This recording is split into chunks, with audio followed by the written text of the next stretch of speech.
But first, Prost!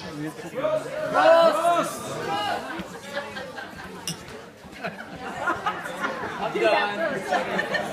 No one said Buffalo. No one said Buffalo. Weird, because it's my left hand. Good speech.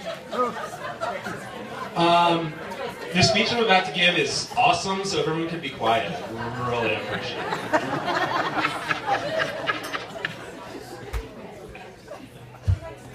When I was 10 years old, I had a remote control boat. It was awesome. For the 5 minutes that I got to drive that boat in my grandmother's pool, it was just amazing. My cousin Jeff was visiting from Hawaii. I didn't know him all that well at the time, but he was there at my grandmother's pool, and he went to touch my remote control boat, and he sank it right to the bottom. It never sailed again. I was sad. I was angry. I stewed. And I stewed, and I stewed, and for 15 to 20 years, I stewed. And now, payback is a bitch. Let's talk ex-girlfriends.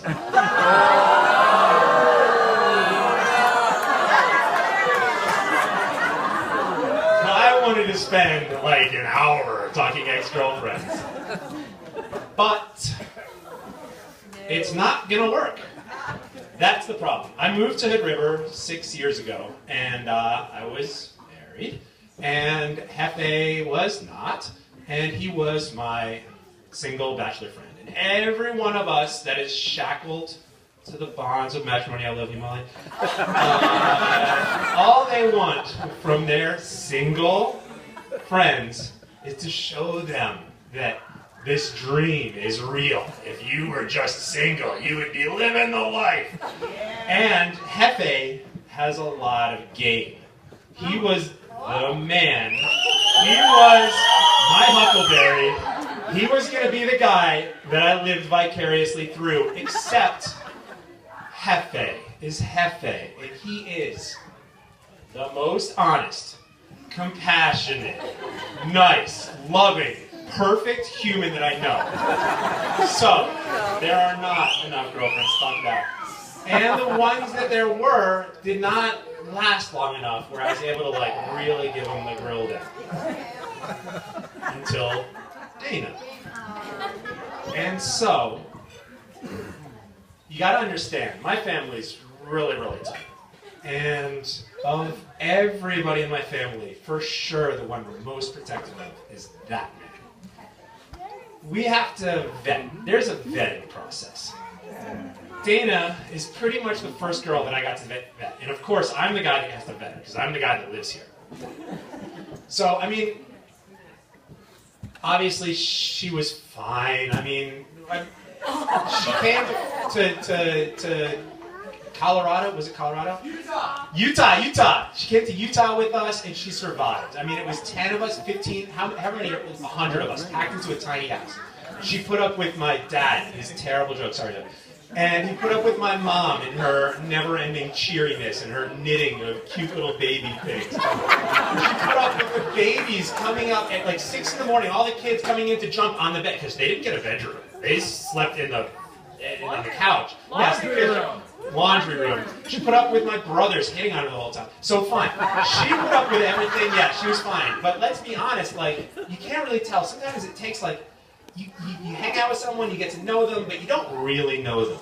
So I was still a little nervous, and I was worried that I wouldn't get to know her well enough to be like, yeah, she's all right, before the wedding. But there were two incidents that I honestly feel like gave me a little bit of a glimpse into who she is, because it's hard. People put up like barriers, and everyone, you have a face that you put out there, and there are these little things that people do where you get to see behind it. And I feel like I had two of those instances with Dana. The first was when we went to move you guys. We rented a car. You guys rented a car. You rented a moving van. And Dana and I were going to drive in the moving van. We were going to follow Hefe in the truck, and we were going to go over to Hefe's place and pack up some stuff. And we get in the moving van, and I'm sitting there, and Dana's about to get in, and she freaks out and runs over to Hefe, who's in his truck, and then comes running back. And I was like, what was that about? And you've got to remember, Hefe is... He's Hefe. He's different than like maybe me and my brothers. Like he dots his I's, he crosses his T's. Like I don't know if anyone can see, but like I can barely write.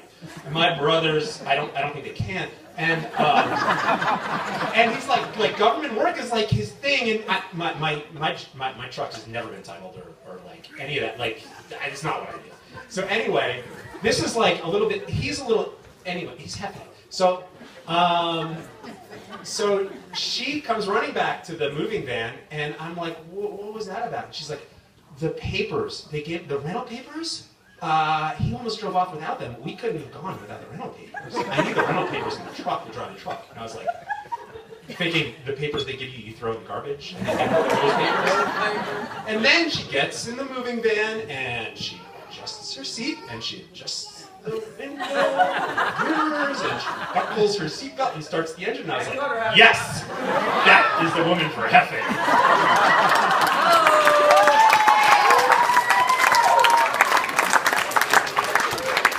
But there was still this issue. I knew she could deal with the Hefe, but I wasn't sure if she really, I mean, I know, it's not that you're a little hard to read sometimes, and I knew that Hefe was super in love with you, mostly because every time I talked to Hefe, he'd be like, I'm super in love with her. But I wasn't so sure about you.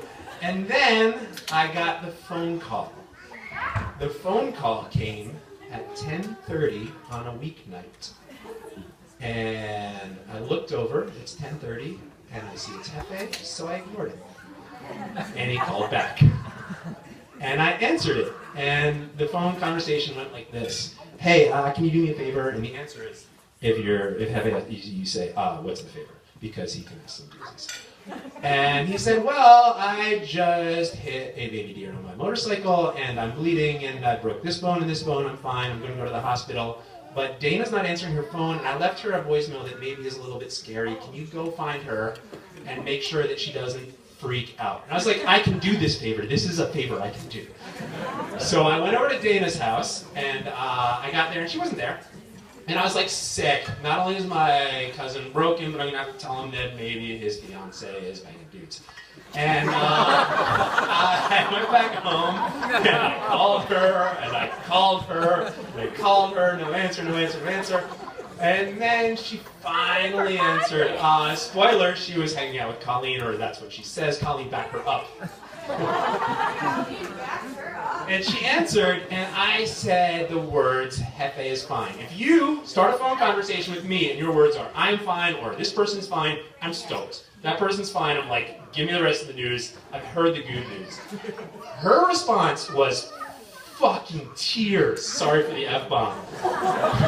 She started crying like crazy. I'm not good at crying, girls. And I was like, he's fine. What did I just say? He's fine. It was really difficult to explain to her that not only was he fine, but maybe she should, even though he was super fine and everything's totally cool, but maybe she should go to the hospital and see him anyway, even though I'm sure he's completely fine. But the tears were, oh man, it freaking crushed my heart. Yeah, for sure. That girl loves that guy. That guy, I know loves that girl. So with that in mind, also I love you both. With that in mind, let's raise our glasses to Hefe and to Dana. I love you both.